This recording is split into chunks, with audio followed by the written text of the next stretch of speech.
ao mesmo tempo, e ainda na linha de que todos estão pagando um preço para ver o Bolsonaro fora do jogo e a bagunça da eleição, em 2022 eles contavam com Biden, USAID, interferência em todo o processo eleitoral, um desequilíbrio nessa balança, radiolão, né, as inserções, tudo que a gente viu acontecer no processo de 22. Só que curioso é, e isso é importante também deixar claro, que Lula não é o preferido dos caras, nunca foi, mas precisaram do Lula para justificar a vitória de 22. E aí...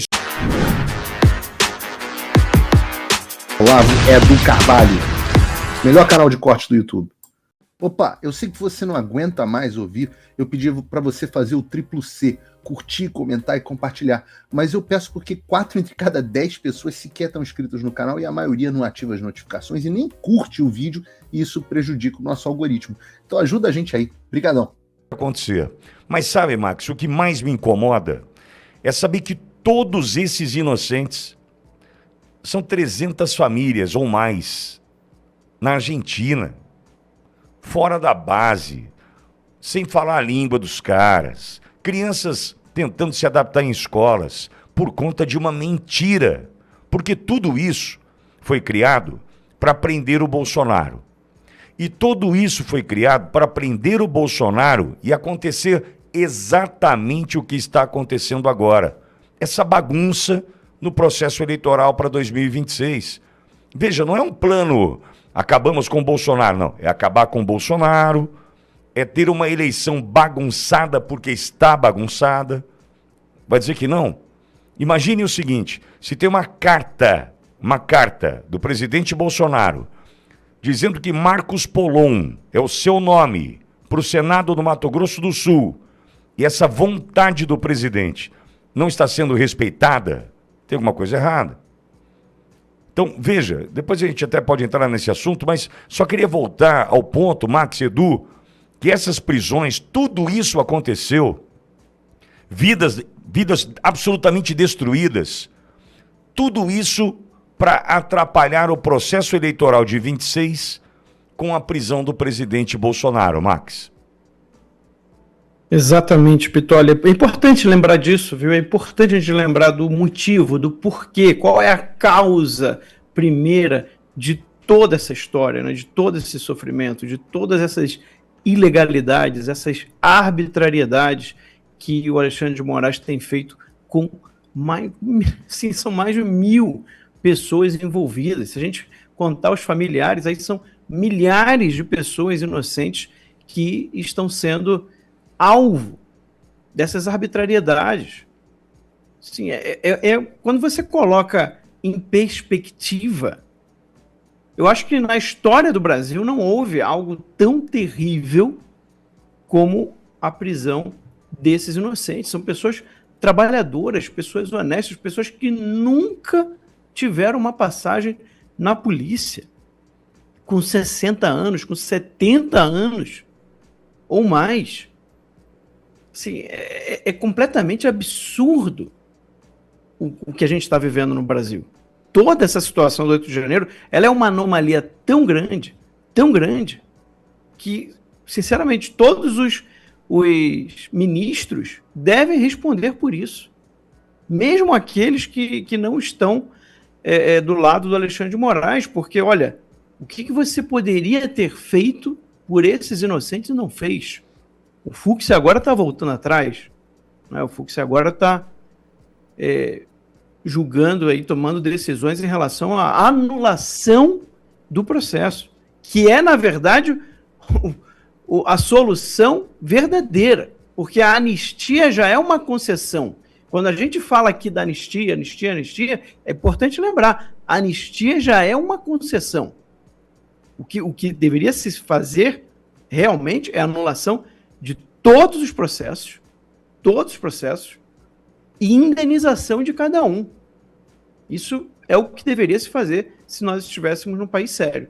Mas é importante esse ponto que o Pitoli levantou, relembrar o nosso público, você tem que relembrar as pessoas também, você que está escutando a gente, toda essa história começou porque o Alexandre de Moraes e a esquerda e por isso eles foram cúmplices, nesse caso, não queriam enfrentar Jair Messias Bolsonaro nas eleições em 2026. Essa é a verdade. Essa é a verdade. Qual que é a raiva do Alexandre de Moraes com essas pessoas que estão presas, vítimas do 8 de janeiro? A raiva dele é que elas não aceitaram assinar o acordo de não persecução penal, que foi um tipo de chantagem que foi feito. Olha, você assume a culpa, porque é óbvio, né? Se todo mundo assumisse a culpa, não precisava ficar preso. Você assumiu que houve uma tentativa de golpe, pronto, era o suficiente para provar, entre aspas, aqui, de que realmente o Bolsonaro foi o mandante, né, de uma tentativa de golpe. Esse, para mim, era o plano, tá? O plano original do Alexandre de Moraes e de mais quem esteve com ele nisso diretamente era que todo mundo ia querer fazer lá um acordo de persecução penal. Um ou outro, eles provavelmente iam deixar preso para deixar de exemplo, mas não aconteceu isso. E isso tem que ser lembrado pelos brasileiros. Muitas dessas pessoas que estão exiladas tiveram a chance de se livrar de tudo isso assinando um papel e ali admitindo, né, confessando que era uma mentira, o que todos nós sabemos que é uma mentira, de que ele haveria tentado um golpe de Estado. Era tudo que o Alexandre de Moraes queria. Mas que bom que nós temos brasileiros que são heróicos e que eles falaram: não, eu não fiz isso, ninguém estava com essa intenção, não era essa a vontade das pessoas que estavam ali se manifestando, então nós preferimos ser presos do que mentir, do que assumir uma culpa, do que criar a prova, né, que o Alexandre de Moraes queria. E isso é um ato heróico. Isso é um ato heróico. Você sofrer anos de cadeia pela verdade, pelo bem do seu país, para evitar mais injustiças, isso é um ato heróico, isso é um ato que a gente precisa lembrar. Acho que é algo que tem que ficar na história do Brasil. Pessoas comuns que resistiram a um tirano que podia tudo contra elas. A única coisa que elas tinham, elas não renunciaram, que é a verdade. Era a única coisa que elas tinham com elas. A verdade de que nada daquilo que elas estavam sendo acusadas era verdadeiro. E elas falaram: não, eu prefiro ser presa do que tirar a única coisa que eu tenho do meu lado, que é a verdade. Então, assim, a gente pede muito a Deus, né? Eu acho que muito do que está acontecendo agora também uma resposta de Deus às orações de tantas pessoas no nosso país, mas acho que a gente tem que continuar esse movimento de oração pelos injustiçados, pelos inocentes, para que a gente alcance a anistia, para que a gente alcance a anulação dos processos, a indenização de todos que estão sofrendo.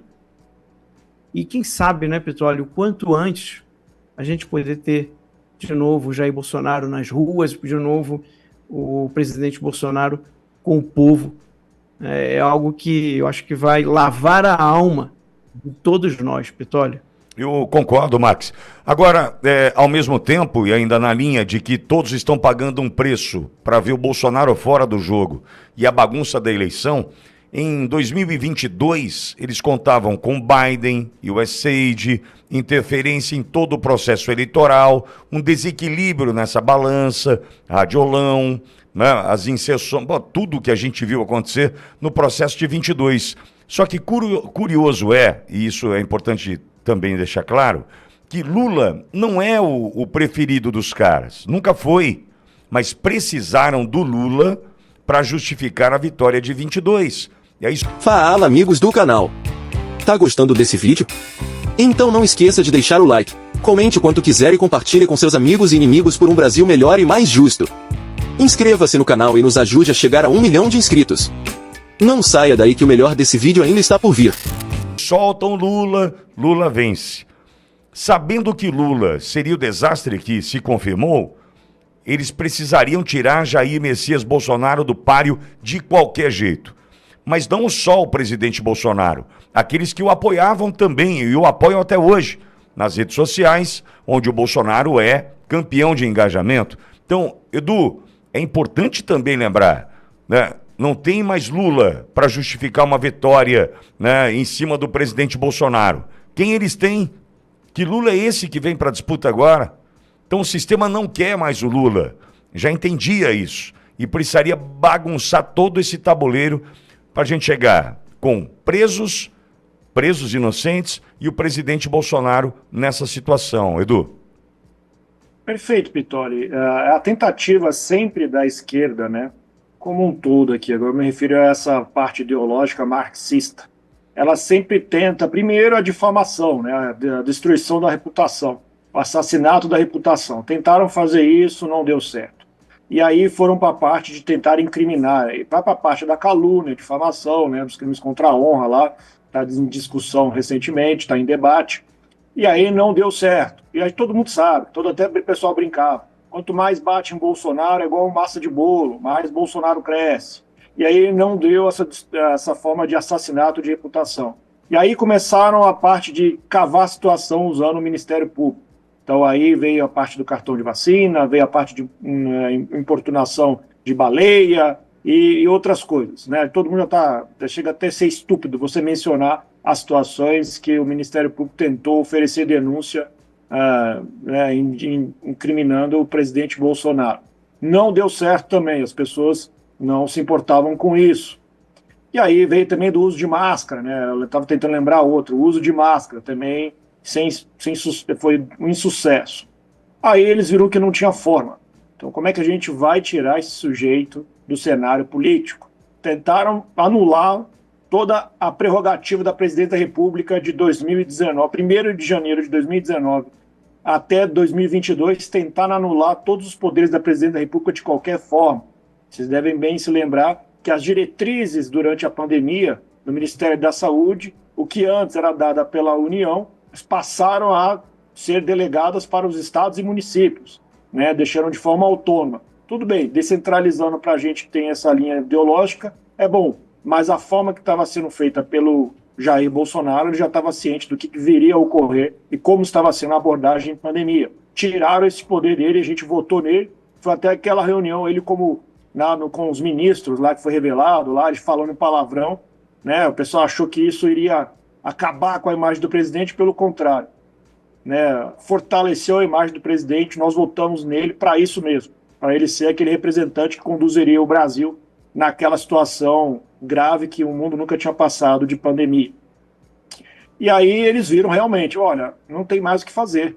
A gente não consegue, com todas essas formas, a gente não consegue. Qual que é a última chance que a esquerda usa para tentar abafar, eliminar os seus opositores? Até a facada não deu certo, né? Até a tentativa de homicídio, o assassinato, tentativa de assassiná-lo, não deu certo. Ou seja, nada derruba esse homem, né? Foi a conclusão, nada derruba esse homem. Qual que é o próximo passo, então? O ativismo judicial. Sempre a última cartada da esquerda, em qualquer esfera do planeta, é o ativismo judicial, de uma forma mais velada ou de uma forma mais explícita. Mas é sempre a última cartada. Por quê?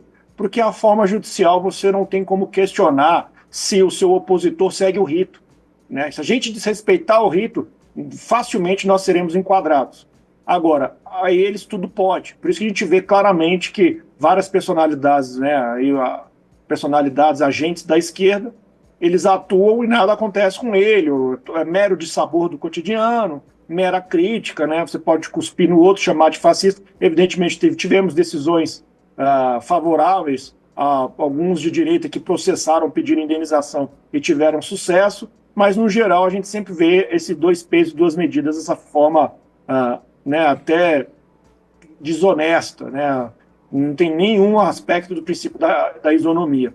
Ok, qual que foi a última cartada, então? Vamos tentar prender o presidente Bolsonaro. E aí vem esse cenário de 8 de janeiro. Toda essa palhaçada, toda essa situação. Tentaram também incriminar com a parte do questionamento das caixinhas mágicas, do Pelili.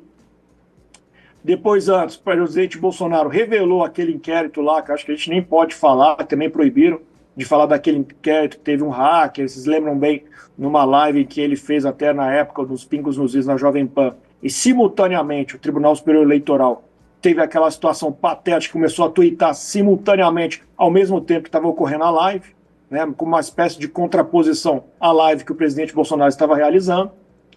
E aí a gente viu agora essa tentativa de enquadrar o presidente Bolsonaro. É isso que nós estamos vendo. Então isso foi feito em outros países da América Latina, tá? Talvez você vê opositores sendo soltos agora, depois de décadas. A gente viu o que aconteceu com Oscar Pérez também na Venezuela. Nós vimos a tentativa de acontecer, de ter esse desfecho na Argentina, né? E no Brasil foi de forma bem descarada, e aqui novamente eu insisto, por conta do braço da imprensa. A imprensa foi responsável por sustentar isso. O ministro Alexandre de Moraes ficou enfraquecido quando a imprensa começou a atacá-lo, começou a revelar situações que o envolvem. E aí, com isso, a prisão do presidente Bolsonaro, a gente enaltece, igual também já foi falado aqui, os heróis de honra que não, vamos dizer, sucumbiram mediante a possibilidade de você endossar a narrativa, né?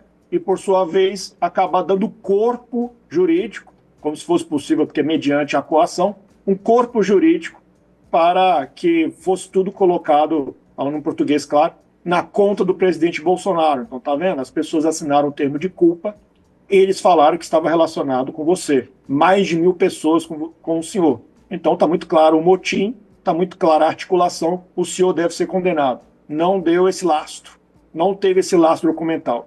Por tudo isso, segue de forma injusta e, principalmente, eles subjugando o povo, é a forma mais, vamos dizer, seria a forma mais, foi o maior tiro do pé deles, quando eles subjugam, né, o povo, que o povo está vendo tudo. É por isso que Bolsonaro cresce, é o que mais tem engajamento, mesmo ele, diante de tantas injustiças, que aí já não tem mais o que fazer no ativismo judicial. Só se, né, a gente sabe, Deus o livre, que ocorra o que eles tentaram fazer até de postergar o tratamento médico do presidente Bolsonaro ou de qualquer outra intervenção médica, que Deus o proteja sempre e que ele esteja livre em breve, junto com os outros, Pitório.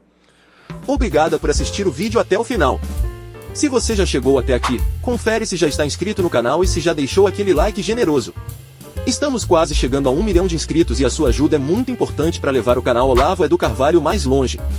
Até o próximo vídeo, meus amigos. E neste momento é muito fácil aos defensores do plano alegar, isso é uma teoria da conspiração,